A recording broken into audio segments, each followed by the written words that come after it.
Olá a todos, sejam muito bem-vindos a mais um episódio do podcast do Sundoff. Hoje falaremos sobre o tema exercício físico e dor crônica, mas num formato um pouco diferente. As respostas foram elaboradas pela professora Carolina Ortigosa Cunha e serão lidas pela Thais Especila.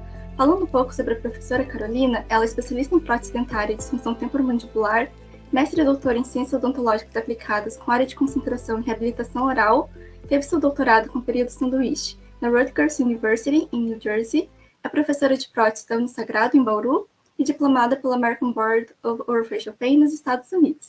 Olá, Thaís, seja bem-vinda e muito obrigada por fazer a leitura das respostas da professora Carolina. Olá, Lisa. Olá a todos. Eu que agradeço. Então, começando com as perguntas, como se explica a relação entre a prática de exercício físico e a analgesia em pacientes com dor crônica? A professora Carolina ela responde: essa pergunta não tem uma resposta exata. Essa relação existe, mas como explicá-la ainda é o que se busca no meio científico. O uso do exercício físico para reduzir a dor tem sido relatado na literatura desde o início dos anos 80, por um autor chamado Black e seus colaboradores. Mas muitos pesquisadores após Black seguiram tentando buscar a explicação dessa relação e denominaram essa melhora da dor através do exercício físico de hipoalgesia induzida por exercício, que tem a sigla HIE. Os mecanismos exatos da HIE são desconhecidos. No entanto, acredita-se amplamente que a ativação do sistema opioide endógeno e a liberação de beta-endorfinas periféricas e centrais desempenham um papel importante nesse fenômeno. Outros mecanismos sugeridos incluem a ativação de neurotransmissores como serotonina e noradrenalina, além de interações com o sistema cardiovascular.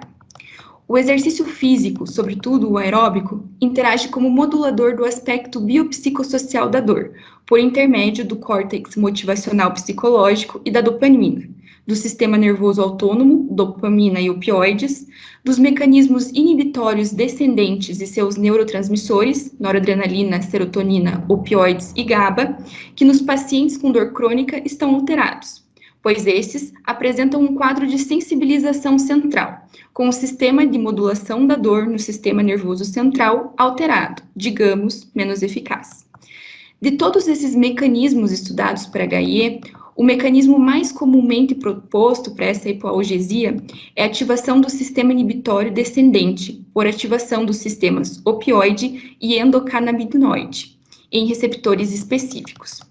A contração do músculo esquelético aumenta a descarga de aferentes mecanosensíveis, ou seja, A delta e C fibras, que por sua vez ativa as vias centrais descendentes opioides da dor. Os exercícios também aumentam a liberação de canabinoides endógenos. Essas vias, opioide e endocannabinoide, têm receptores em todo o sistema nervoso periférico e central, que podem produzir analgesia quando estimulados. Em geral, as interações entre os sistemas opioide e endocannabinoide e entre os sistemas opioide e serotonérgico parecem ser importantes na determinação da HIE, com descobertas recentes sugerindo que parte da variabilidade individual na resposta da HIE é hereditária e, pelo menos, parcialmente determinada por polimorfismos em alguns genes, como o ORPM1, 5-HTP1 e 5-HTTR. E para qual tipo de paciente o exercício físico está indicado? E como é possível motivar o paciente? Como fazer essa abordagem? A professora Carolina responde essa pergunta da seguinte forma: a Organização Mundial da Saúde, OMS, considera o sedentarismo a doença do século. Sluka, uma pesquisadora muito reconhecida na área de exercício físico e dor, e seus colaboradores, em 2018, conduziram uma revisão sobre os aspectos relacionados à analgesia por exercícios físicos e sua aplicabilidade clínica, e concluíram que o sedentarismo está associado a uma maior excitabilidade e uma menor inibição em relação à dor, enquanto a atividade física, o exercício físico regular, exerce exatamente o efeito contrário, melhorando a modulação de dor em indivíduos sintomáticos. O envolvimento da modulação endógena da dor durante o exercício físico aeróbico leva ao uso comum desta modalidade como parte de programas de reabilitação e tratamento para pacientes com dor crônica no geral. Aspectos psicossociais e comportamentais interferem na percepção de dor. Portanto, melhorá-los diminui essa percepção também.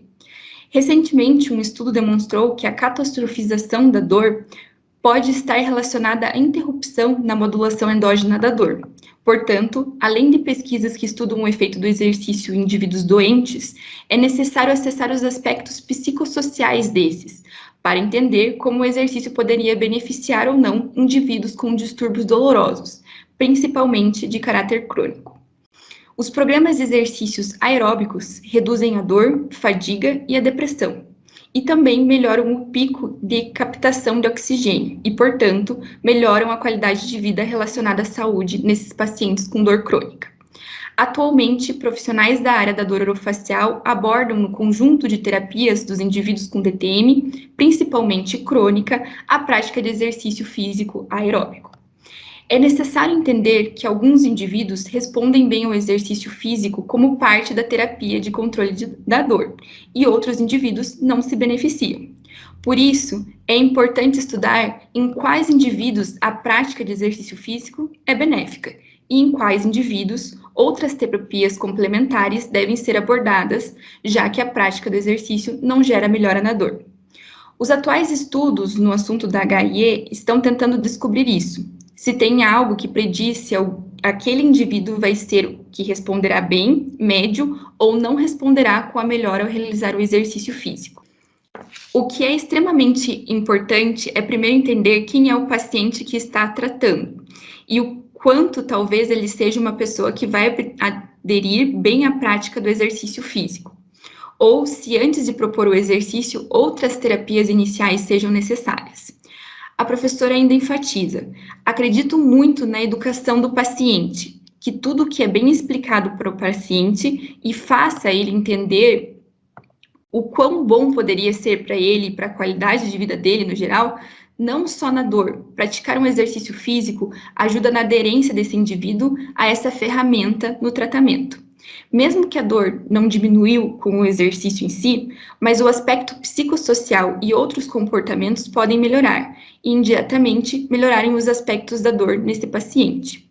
Portanto, a abordagem do paciente seria explicar o benefício, e a decisão de aderir ao que foi explicado passa a ser do paciente, assim como em qualquer tratamento que for instituído. Em relação às diferentes modalidades de exercício físico, quais são recomendadas e com qual frequência e duração? A professora responde: clinicamente, não se sabe ao certo como prescrever o exercício físico como terapia, já que os efeitos a longo prazo do exercício físico na resposta da modulação da dor não são claros. Não existem dados suficientes nos estudos relacionados ao exercício físico e à inibição da dor para concluir qual tipo, duração e intensidade de exercício físico poderia ser eficaz e contribuir com o tratamento do indivíduo com DTM crônica, por exemplo.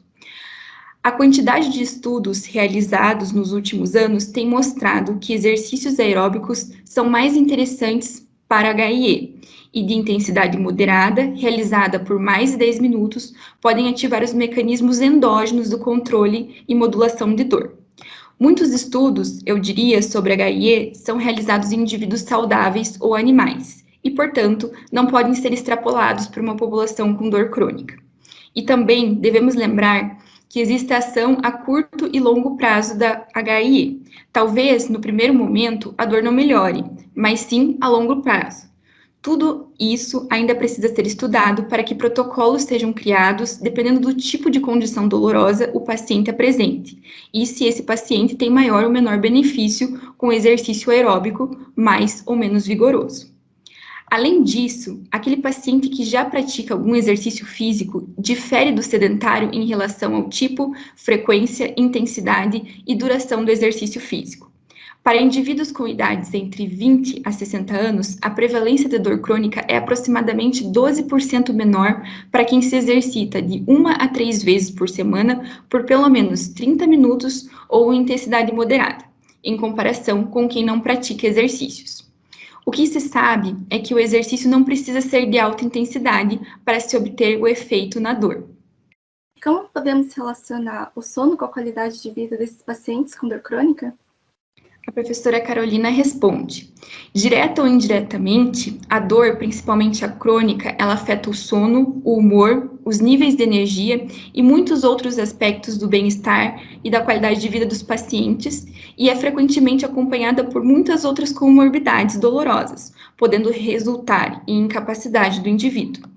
A dor física é processada através de um sistema multidimensional complexo, com áreas distintas no cérebro para o processamento da dor na dimensão sensorial discriminativa e na dimensão afetivo-emocional.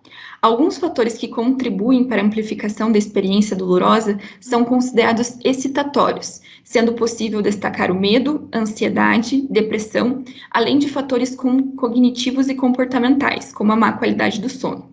Todos esses fatores têm um papel extremamente importante na predisposição, início e perpetuação da dor. Nos últimos anos, tem sido dada uma atenção crescente ao tratamento da dor crônica através de terapias mais conservadoras, que focam no indivíduo como um todo, tratando não só a doença, mas devolvendo ao indivíduo qualidade de vida a longo prazo, que envolve a melhora do sono. Um exemplo desse tipo de terapia, que envolve uma visão mais holística do indivíduo, com uma abordagem mais conservadora e que muitas vezes não necessita de alto investimento de recursos, é o exercício físico. O exercício físico é uma sequência sistematizada de movimentos que são executados de maneira planejada e possuem um objetivo específico. É repetitivo e deve ser realizado com um controle de intensidade, duração e cargas utilizadas. Isso melhora a qualidade de vida e fornece um poder para o indivíduo continuar a viver, ativando o sistema de recompensa cerebral. A dor crônica pode ser reconhecida como uma doença relacionada ao estilo de vida, uma vez que a dor crônica é pelo menos parcialmente atribuída ao estilo de vida sedentário e inativo. Os programas de tratamento não devem apenas melhorar a analgesia endógena durante o exercício, mas também devem beneficiar o paciente no nível de funcionamento diário e na qualidade de vida. E agora a última pergunta: o paciente que faz exercício físico fica menos dependente dos fármacos ou diminui a sua dosagem? A professora responde: o exercício físico foi estabelecido como uma maneira barata, segura e eficaz de gerenciar a dor crônica em pacientes muitas vezes refratários a outros tratamentos mais comuns. Com toda certeza, a prática do exercício físico e a melhora da dor, direta ou indiretamente, pode sim reduzir a dose dos medicamentos utilizados pelo paciente e, eventualmente, diminuir os seus efeitos colaterais. Não que o paciente não tenha necessidade de associar no tratamento o uso do medicamento, principalmente os de ação central, mas com o exercício físico, como dito anteriormente, ativa o sistema de modulação endógeno, assim como esses fármacos de ação central também o fazem. Ao acionar o exercício físico como parte do tratamento e o paciente aderir a isso, ele terá a ativação aumentada desse sistema, o que permite a diminuição gradual do uso do fármaco, até mesmo para parar de fazer o uso do medicamento. Claro que tudo depende da condição dolorosa, do estilo de vida do paciente e de como essa abordagem é feita, que geralmente é gradual. Então, agradecemos a professora Carolina pelas respostas, a você, Thaís, pela sua participação também. Foi um momento muito proveitoso. E esse foi mais um episódio do podcast do Sindoff. Continue nos acompanhando para ficar por dentro das novidades que vem por aí. Eu que agradeço. Tchau, tchau. Tchau.